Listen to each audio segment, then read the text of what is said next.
Let me be clear. This is not a matter of a unfunded law. This is earmarked. So saan napunta yon? Merong palokohan dito. We are allowing the 16 billion to be parked somewhere else, to be used somewhere else, to be drowned and forgotten somewhere else. That is kasi kahit saan pa man nilagay, bawal. Because I would like to start with thanking our chairperson, Senator Sherwin Gatchalian, for all his hard work and effort. And I think all the patience he has shown with all 24 senators fighting for the different agencies that they believe deserve more funding. I know it isn't an easy job, and we commend our chairman for the good work that he has done. Nevertheless, he knows that I am not happy with the failure to provide the earmarked funds that should have been delivered to PhilHealth. From the onset, the chairperson had committed and has remained steadfast in ensuring that the 60 billion that is often mentioned is returned to PhilHealth, and that has been secured.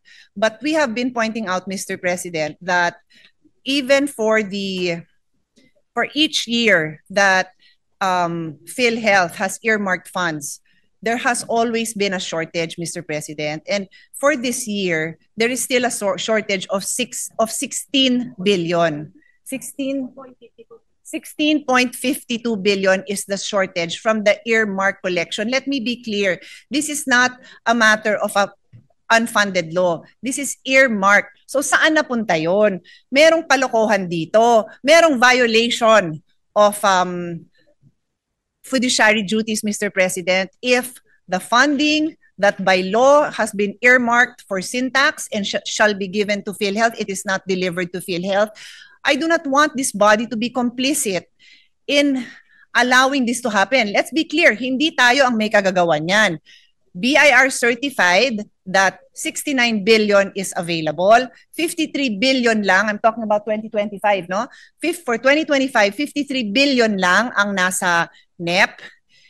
And so when we fail to give the entire amount of 69 billion earmarked, then we are allowing the 16 billion to be parked somewhere else, to be used somewhere else, to be drowned and forgotten somewhere else. That is not allowed, Mr. President. At least maipaliwanag sa atin kung saan nilagay yon. Kasi kahit saan pa man nilagay, bawal. Because there is a law that dictates that it goes to PhilHealth. And this goes on every single year. And that is why I must support this measure with reservation. I hope all of our colleagues do so, because otherwise we are complicit in allowing the very law that we passed not just to be set aside, but to be violated. This is a violation of law, Mr. President.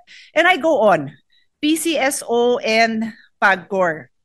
Since 2019 to 2025, PhilHealth share is 106.95 billion.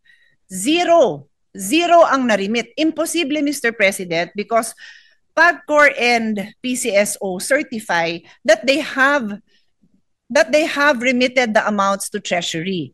It totals 106.95 billion. In 2023, 21.17 billion appeared in the GAA.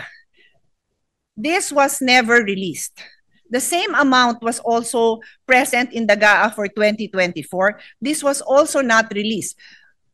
Upon inquiry, the explanation of DBM, the explanation of DBM is the law that earmarks this PAGCOR and PCSO amounts states that this is subject to the usual budgeting, accounting, auditing principles, etc. More or less, that's the phrase. So clearly, nung 2023, pumasa naman sa kanilang accounting, auditing, budgeting principles. Pumasa naman dahil nilagay sa GAA. Hindi naman mapupunta sa GAA yan kung hindi dumaan nga dun sa process nila. Hindi pa rin na-release. In 2024, ganun din. Nilagay sa GAA, hindi rin na-release. So there is a concerted effort, Mr. President, to disregard this law that we passed. There's a concerted effort to pretend that we truly care about the health of the Filipino people, and yet earmark fundings do not go to PhilHealth. So, Mr. President, I hope that my statements do not fall on deaf ears. There is still a chance. There is still the BICAM. Maliwanag naman sa usapan sa majority that ilalaban naman ang mga paniniwala natin. And I am reminding everyone that this is a law that we have passed. This amount has no right to be sitting in another agency. We Filipinos have the right to know where this goes, because even if we know where these amounts are, they're supposed to be in the hands of PhilHealth, Mr. President. Mark my word, abangan po natin ang fulfillment ng zero balance billing. I believe that from the President down to the PhilHealth officials, gusto nilang mangyari to. Mangyayari ba to kung walang sapat na budget? Panoorin po natin, abangan natin. Kasi marami tayong kababayan na pupunta ho sa mga ospital at malalaman natin kung talagang nakakatanggap sila ng zero balance billing. Having said that, ang sinabi ng PhilHealth, dun lang sa DOH hospitals. Paano naman yung hindi nakakarating sa DOH hospital? Di nakatulong sana tong earmark na PhilHealth funding for the LGU hospitals. So sana mga mayor, paglaban nyo na ilabas to. Dahil alam ko yung mga constituents no, hinahanap sa inyo ang zero balance billing sa mga LGU hospitals nyo. Paglaban po natin na makarating din naman sana sa mga kababayan natin na ang malapit na ospital sa kanila, yung LGU hospital. Kung dun sa lugar nila, wala man lang DOH hospital at may private hospital, dapat makagamit din sila ng PhilHealth zero balance billing. Dapat. Kasi may pondo naman na hindi nire-release. So that is my... I have many other comments, Mr. President, but this is the most important one for me. The rest I will submit in writing and just ask that it form part of the record. Thank you very much, Mr. President.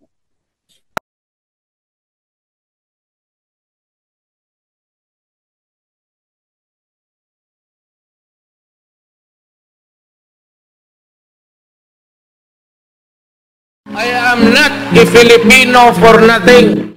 I did what I had to do.